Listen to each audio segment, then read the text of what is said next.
Eleanor Wisk followed the moonstruck poet through the dank cypress woodland, over humps of twisted roots and past hangings of Spanish moss, until they came to the place of whispered legend.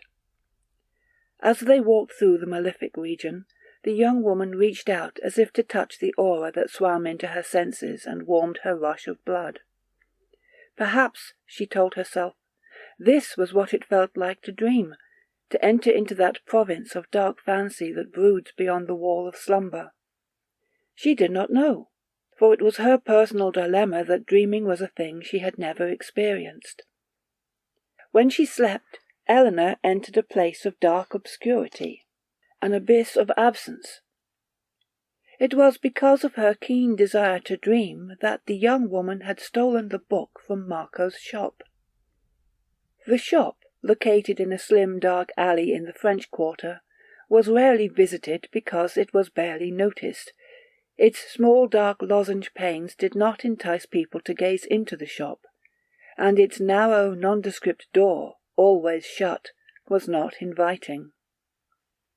The proprietor was a small fellow of dubious years, an unpublished poet who presented handmade booklets of his poems to special acquaintances.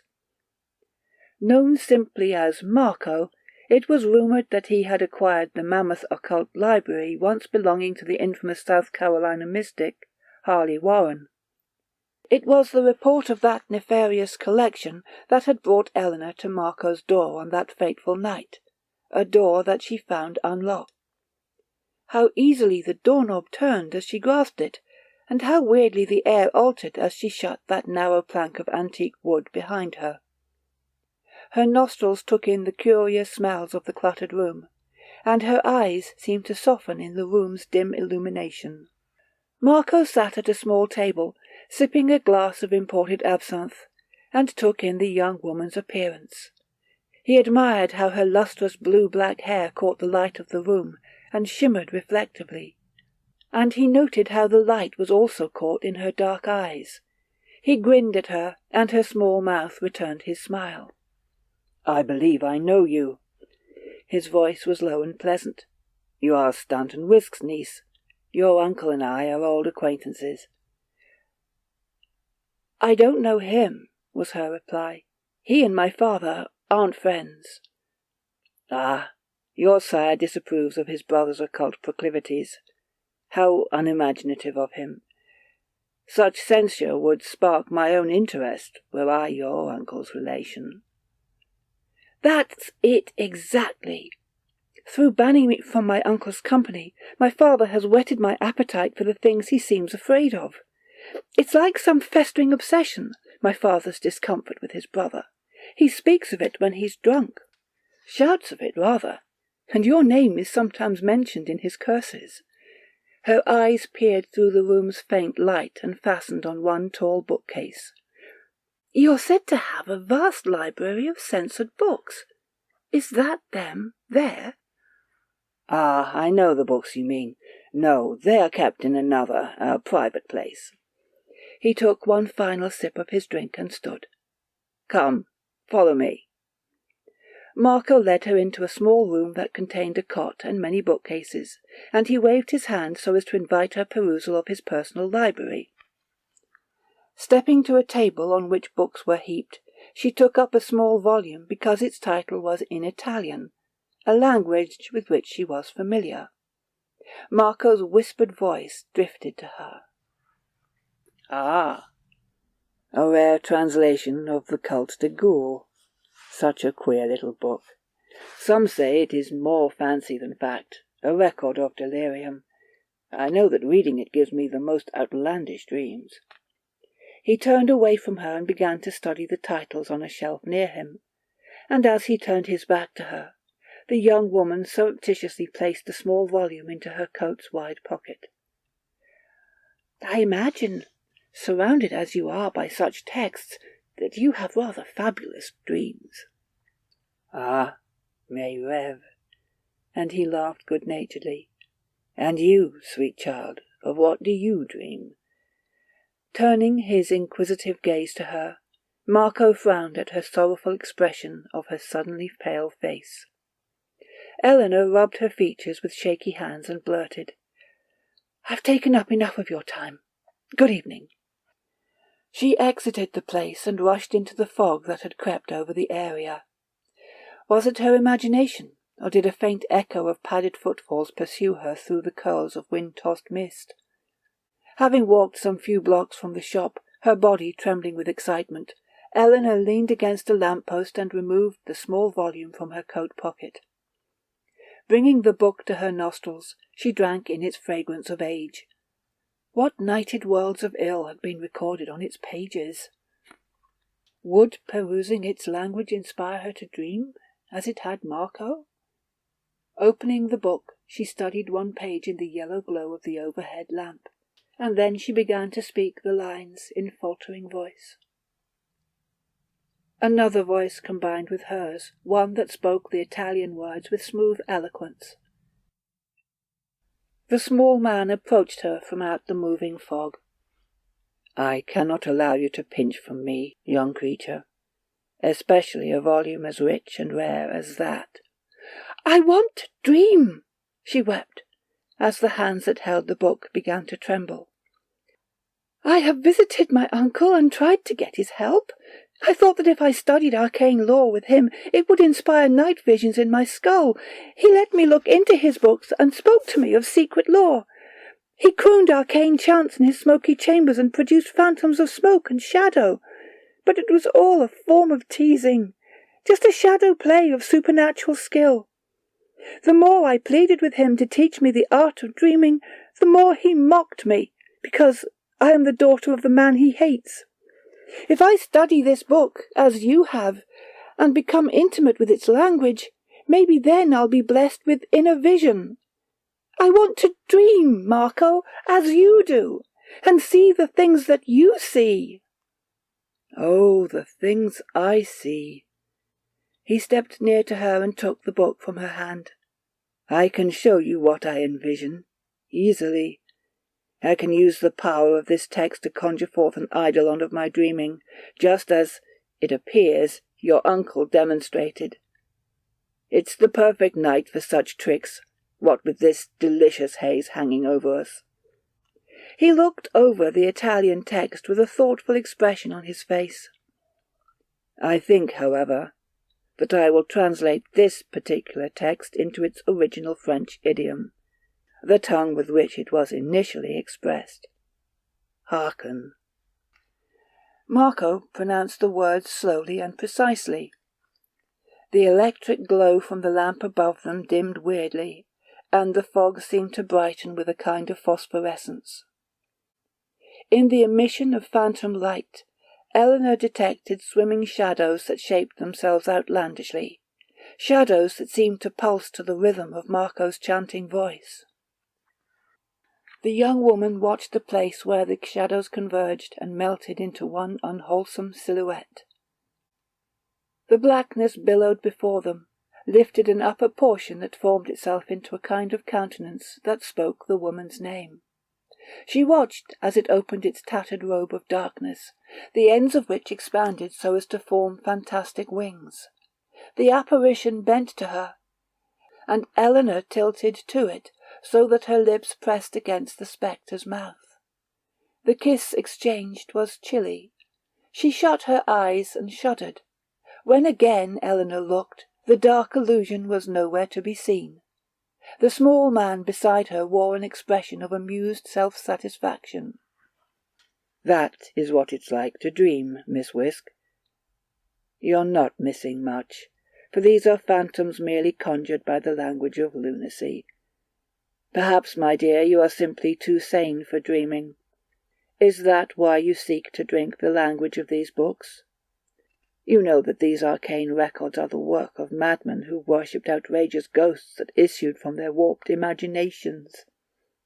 I have heard that to read the secrets of the Necronomicon is to catch the contagion of its author, that mad Arab poet. Madness is the key to all of it, don't you see? You will find in it the worship of Nyarlathotep, a mad, faceless god who serves an idiot chaos. Great heavens, what foolery and fantasy! This little book in my hand is yet another testament of such folly, a record of spooks that have no actual substance, being as immaterial as the poltergeist I conjured just now. None of it is real." The woman frowned. "I don't seek reality, Marco. I seek the ability to dream. Who cares if it leads to madness? Sanity holds little worth in a world as sick as ours. I want to escape this paltry existence and drift into a world of wonder. I want to dream." Shutting the book, Marco tapped its spine against his forehead.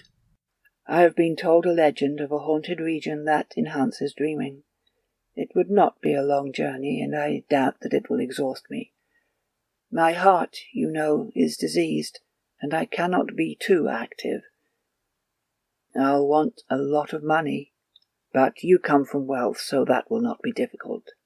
"Oh, look, what a dreamy expression shimmers in your lovely eyes. And now your eyes darken with suspicion and distrust. Now you look at me as if I were mad. Perhaps I am. I am a poet, after all. But I have studied the arcane texts, and I know whereof I speak. I am well versed in such matters, for they feed my art. What say you, Miss Whisk? Will you journey with me to this place of legend?" And thus the young woman found herself in the haunted silent place, the province of immemorial furtiveness, where secret sects paid occult tribute to insane gods. They approached the spot that was clear of trees and walked to the great granite monolith that rose some 8 feet in height. Eleanor pressed her hand against the sigils that had been etched into the pillar's rough stone. "These are familiar. My uncle showed me their likeness on an antique scroll in his possession. Funny, it was the one time he seemed partially afraid, and he would not speak the spell the words evoked. They are words of summoning." "This place does have atmosphere, I confess." Marco sucked in air and groaned. "Do you smell that? It's like a bouquet of slaughter." She laughed at him. "Whatever do you mean?" "When I was very young, I worked for a time in a slaughterhouse. I hated it, because the very air seemed sick with the smell of blood. It's a stench I won't forget, and I detect it here." "I smell a rich bouquet of many things, Marco. Why is it so silent, do you think? It feels like the entire region is holding its breath. What do you know of this place, Marco? What is its legend?" "The fable is that this is a place of ritual and worship. Somewhere near, some whisper, is a hideous lake in which a demon dwells, a thing of nebulous nightmare. To see it is to die, and yet men have sought the beast because of the quality of dreaming it inspires." "Yes, my uncle whispered of such a thing, and of the winged devils that paid homage to it with ritual murder. I remember the look of fear in my uncle's eyes as I tried to vocalize the words etched on the antique scroll. I'm certain that scroll was a record of the spell that is here inscribed, on this pillar of hoary stone. Let me try to speak this language now, Marco, and see if it proves to be a key for the unlocking of secrets." "No!" His protest was abrupt and spoken in a voice tainted with unease. "That's not why we're here. I want you to drink in the atmosphere of this haunt and let it spin images in your mind. Close your eyes, Eleanor, and see if your brain doesn't soak the aura of this place and inspire dreaming." As if to instruct her, he shut his own eyes and reached out his hands as if to touch unseen things. Moisture stained his little face. "Why, Marco, you seem genuinely unsettled," the young woman told him, laughing. He paid no notice to her words, but continued to search the aura of the place with his poetic senses. "I have never felt this kind of malevolence. It chills my blood. Oh, the poetry this will inspire. I will take these sensations with me and spill them onto paper with purple ink." The verse I create from this experience will be my greatest work. There is a wonder here, dark magic, but there is danger as well." He opened his eyes and reached his hands to hear. "We should depart."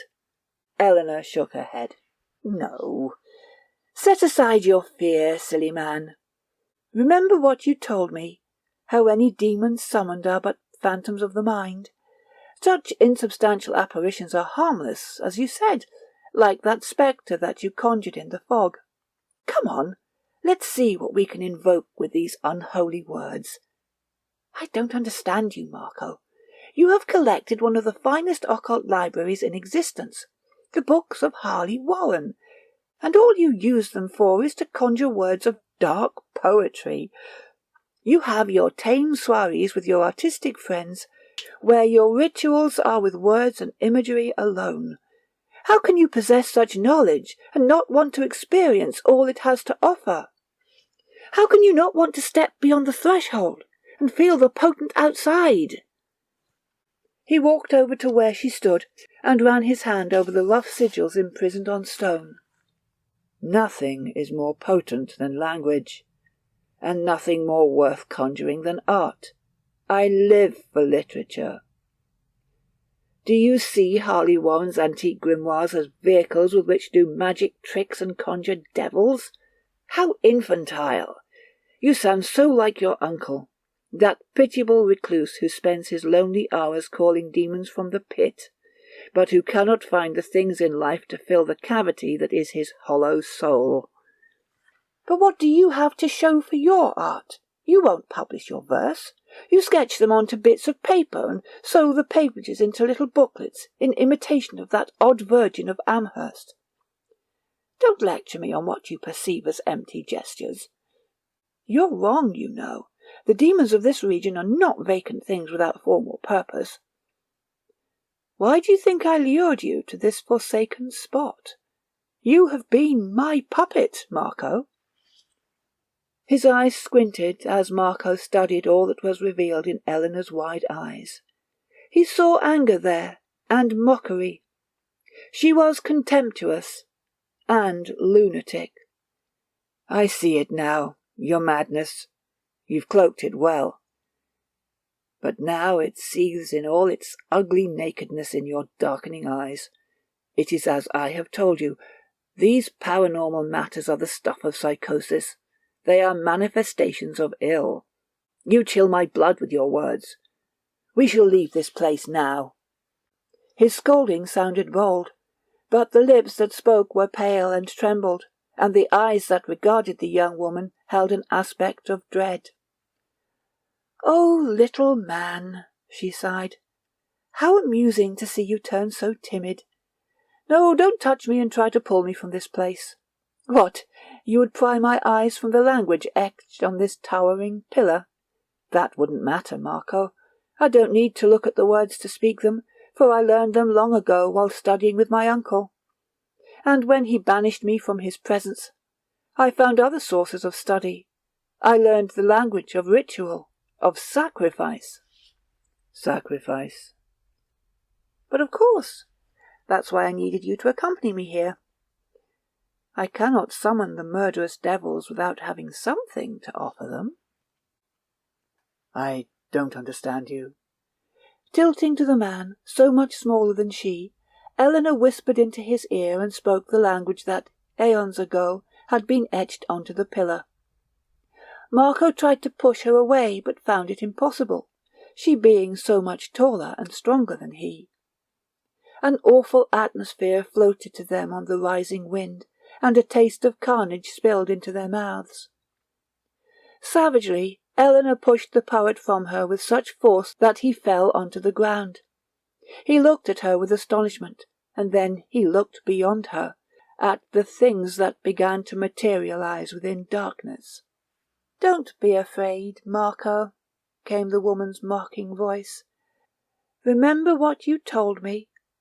They are but the illusions of lunacy, figments of demented imagination. They cannot possibly impair you." The horde of black-winged fiends circled over them, and then one separated from the flock and drifted to the girl.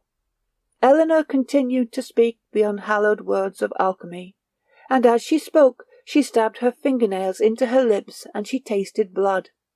The black-winged one pressed its mouth against her own, and then its being convulsed violently. Turning to the little man, it placed its paws beneath his armpits and lifted him into the air. The other devils joined their fellow, and Eleanor closed her eyes as the beings began to rip Marco into pieces. She felt the rain of blood that spilled onto her uplifted face, as the screams of torment rang in her ears. Silence followed. Opening her eyes, Eleanor saw the pack of midnight devils sail away from the area, toward a deeper part of the woodland. Blinking blood from her eyes, she followed until coming to the hidden lake, from the depths of which a pale radiance issued. She knelt at the edge of water and admired the formless white behemoth that admired her with luminous eyes. Oh, how those ancient eyes bore into her brain! Bending to the water, she brought handfuls of its liquid to her face, and washed the stigmata of slaughter from her flesh. Speaking the antique words of alchemy once more, Eleanor reclined upon the ground while keeping one lovely hand in water, a hand that was caressed by smooth and chilly ropes of inhuman flesh. Her eyes, remaining open, watched the black-winged ones that frolicked above her in the vault of sky. And then reality began to diminish, and shutting her enchanted eyes, she began to dream.